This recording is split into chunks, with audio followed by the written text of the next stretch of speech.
Senator Schacht. To Mr Acting Deputy President. The major issue I want to speak to is about film censorship in Australia, but as a fellow Republican like Senator Vanstone, I just want to make a brief remark. I agree with Senator Vanstone.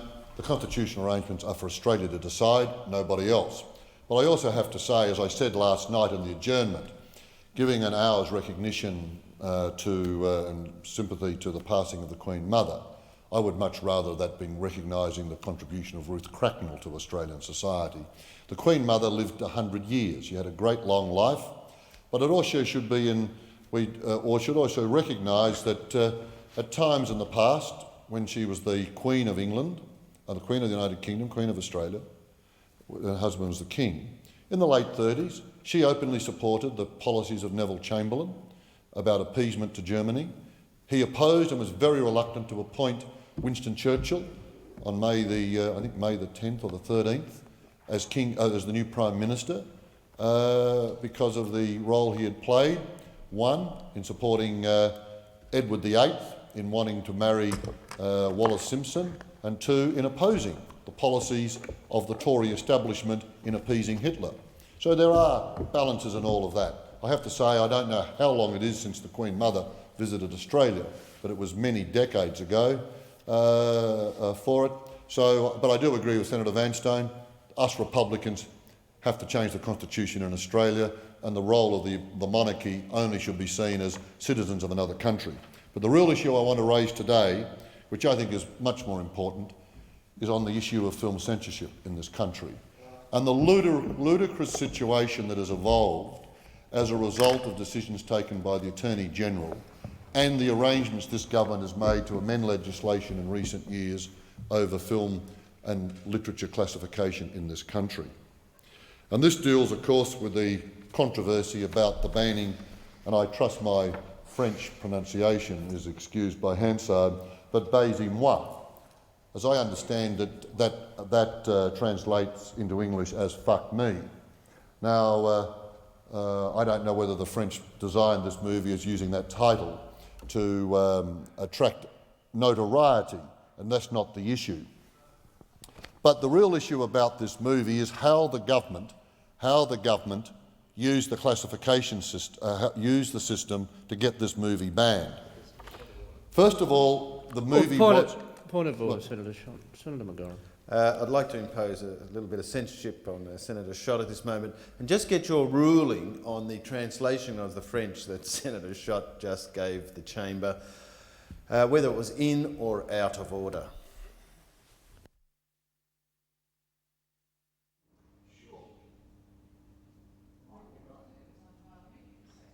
And how do you know that's the translation? Senator Schacht, I must say I actually didn't hear you say it, which might sound amazing, but I was actually reading something at the time. But I understand you did use a word which is regarded as disorderly, and I would ask you to withdraw that word. Well, just a point of order. If it is out of order to say it in English, isn't it out of order to say it in French?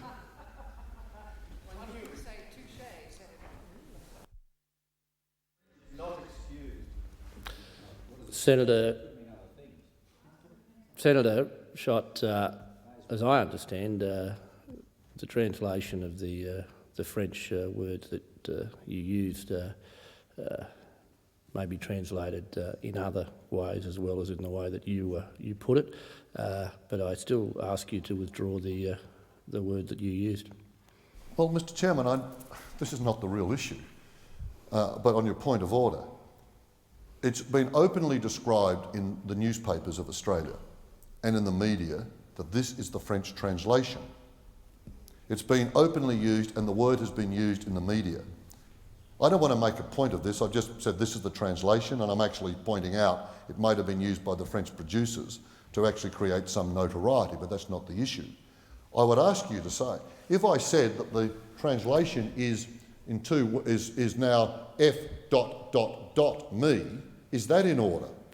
Senator, there's not a point of order that you've just raised. I have asked you to withdraw the word, and I would ask you again to withdraw the word. Well, Mr. Acting Deputy President, how can I describe the movie on an issue which has involved decisions of this parliament on censorship rules when it's like 1984, George Orwell? You're removing words that can't be used that are part of this debate. Now, Mr. Deputy President, Acting Deputy President, Mr. Acting Deputy President, what I will do, if I withdraw, does that mean the Hansard blanks out the word when I used it? Or does it stay in and it's withdrawn? And if it's the case, I would ask that the President, ask the President for a ruling on this issue of where I have not used the word as an adjective to denigrate any other member of Parliament. I have used the word because that's the name, that's the translation of this movie into English, apparently, by all accounts, and no one has disputed that. How can you debate an issue, unfortunately, where the word is used in the description of the movie that has been banned? On the point of order. order. On the point of order. Mr. Acting Deputy President, the premise of Senator Schacht's case is that he has conveyed to the Senate an accurate translation of a French term, and he relies on that, well, it's a French term as well, which was used for the title of a movie. Now, he bases his assertion on what he has seen in the press. I too have seen articles which have offered other interpretations than the one that Senator Schacht so definitively puts forward, so that there are other press reports which say that there is another interpretation capable of this. Can I say that that then detracts from Senator Schacht's assertion that this is the only interpretation, or is the interpretation? Because that seems to be the only basis on which he says he's entitled to translate the French in this way. Now, I think that really we have a situation here where the word used is considered disorderly, and the other issue of is this an accurate interpretation? Well, having read reports in the press which offer other interpretations, Senator Schacht, well, the one I've seen is "kiss me" has been another one, and I'll get the article. There were 4 that I saw, and one which I won't repeat here. The mildest version was "kiss me," but there are other interpretations capable, I would submit to the Senate in relation to this, and that therefore takes away the argument that Senator Schacht relies on. Point of order also? Well, briefly. Senator McGauran. Well, in your considerations and the request by Senator Schacht to take the matter back to the President, I'd also like you to take back to the President that the word itself be expunged from the Hansard. While I'm no prude, I do not excuse Senator Schacht's French. On the point of order, Mr. President, Mr. Acting Deputy President, if I withdraw the word, I want a ruling now. What is the Hansard going to do? Because we're going to have the ludicrous situation where the Hansard when I've used the word is now expunged, and therefore you're going to seek a ruling from the President on a word that's been expunged from the transcript. How is the President going to make a ruling in context if the Hansard has expunged the word on this occasion? You're going to have to leave the word in so that the President can make a ruling, and if she then makes a ruling that this word at some stage we can debate. And so this is not the main issue I want to talk about, I have to say. I accept that there are other interpretations, Minister, "kiss me" and others, that I've heard around the place. But it is ludicrous to say I can only use an interpretation that suits the standing orders or that doesn't offend the ears, doesn't offend the ears. As I say, Mr. President, Mr. Acting Deputy President, you are in an invidious position. You've been advised by the clerks at the table that this should probably not be used. I wouldn't use this in any other circumstance than as a noun to describe the title of a movie that has been subject to banning in this country. And I have to say, I don't see in any of the rules from any of the decisions of the Office of Film and Literature Classification that they banned it because of its name. Senator So I would Schacht, ask could you you to rule about... stick to the point that On you're the point making of about order, the I point want of to order ask- and not debate the I merits want of to the case? ask you, will the transcript stand until at least the President rules in a considered way on a number of the issues I've raised and other senators have raised? Senator, I have asked you to withdraw the word, as it is a word that has clearly been regarded as inappropriate to be used in this chamber, and I would still ask you to do that. In regard to the other comments that have been made on the point of order, firstly, I will refer the issue you raised, and indeed Senator McGauran raised, to the President. But I also point out that, as I understand it from Odge's Senate practice, whilst suggestions have been made on occasions in the past that disorderly remarks be expunged from the Hansard, that is not a step that has been taken in recent times. But I would ask you to now withdraw the word. I will refer the matters to the President and we can get on with the debate. Well, in that case, with that ruling and guidance, Mr Acting Deputy President, which I think is very wise, I will withdraw. But I would just point out, just for the record, some years ago, Senator, just please. Senator, I've asked you to withdraw. I have withdrawn. Okay, I've withdrawn. And in continuing my remarks now in the debate, I would point out that some years ago, in a celebrated exchange between Senator Hill and Senator Gareth Evans used the word that I have used here as a noun in the title of a movie, and the word stayed, even though he withdrew it, it did stay in the transcript, and he's often claimed credit for being the first person to have recorded that famous word. Nevertheless, anyway, it wasn't used in the way I used it, that is very true. I want to now turn to the actual issue, Mr Acting Deputy President. The banning of this movie, Baise-moi, I think has brought great discredit on Australia and on the issue of freedom of speech for adults in this country. I think it is extraordinary that the Attorney-General, after the Classification Board, by a vote of 6-5, said this movie could be shown in Australia with a rating of R+, subsequently, of his own volition, apparently because some people complained to him, we don't know who, referred it to the Review Board.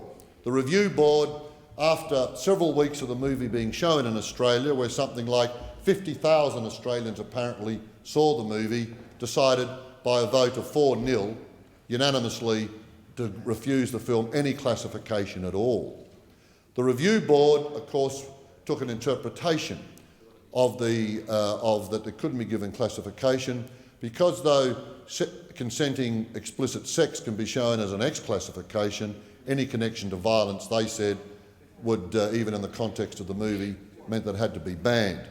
Well, I have to say that has been brought about because of the ludicrous changes this government has made to the classification system in this country, very much under the pressure, I have to say, of certain senators in the Liberal Party and members in the Lions Foundation, I suspect, and I also, if you won't mind me mentioning him, Senator Harradine as well, who's been publicly on these issues about censorship for a long time.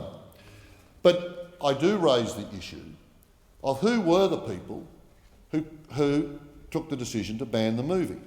Well, as I spoke to the Office of Film Literature Classification today, and they told me that 4 people, the 4 members of the Review Board, are Maureen Shelley, Jonathan O'Dea, Robert Harvey and Catherine Smith, who'd been appointed by the Attorney-General to be the Review Board.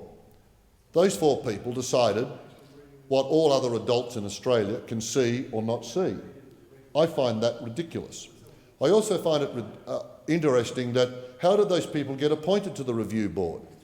The structure the government now has in place is they seek nominations from state Attorney-Generals and the Attorney-General himself makes consideration and then appoints who they like to it. There is no, as far as I'm no public transparency about appointment to the Review Board. The issue we have before us is really a philosophical one. Do we believe that adult Australians are mature enough to decide for themselves whether they want to, what they see and hear in cinemas or on videos either in the privacy of their home or in a cinema where there is restricted entrance, and if you have an R-rated movie 18 and over, there are rules that you have to comply with. You have to be an adult to get in. Or do we say, despite that, there is a further system you have to go through whereby a government can interfere in that view?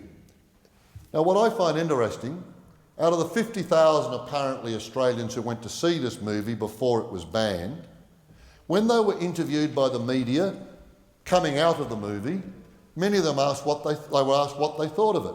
Most of them said they found the movie was unpleasant, they didn't like it, they didn't enjoy it, but they all said almost overwhelmingly it shouldn't be banned. These are the people who saw it. Now, does this mean that 50,000 people who saw it are perverts or aren't decent Australians? Of course not, they're decent Australians. And the cinemas themselves said, some of them got no complaints at all from people who went in and saw the movie and on the way out. There has been no evidence that there's been, out of the 50,000, mass numbers of people complaining to members of Parliament. So again, we have a government and a system imposed on the Office of Film and Literature Classification that has taken us back 30 or 40 years to the good old days of customs, running around collecting things and putting people in jail. Adults who want to, under policy terms, or those of us believe that adults should have the right, within rules, reasonable rules, to see and make their own choice. The interference of the state in this area is inappropriate, and I am surprised that the Liberal Party, who philosophically argue for individual freedom on this issue, argues the opposite, that they, the Attorney-General and a couple of others who they appoint, can decide for the rest of the community. If we are running an adult society, a mature society, let Australian citizens, adult citizens, make up their own mind, make up their own judgment. The next thing I want to raise is, of course, the system of classification in Australia is actually constitutionally with the states. The states have agreed to pass the power to establish the Office of Film and Literature Classification and accept the classification. I am pleased that Premier Carr has raised the issue that he thinks that an inappropriate banning. From the information I was given today, when the Office of Film and Literature Classification Review Board banned the film, they sent a note to the Attorney-General's office in each state, and apparently to somebody who is called the classification officer in each state Attorney-General's office, department, informing them the movie is banned. They then say it's up to that person to inform the police to go and to enforce it. That means sending the police down, stopping it at cinemas.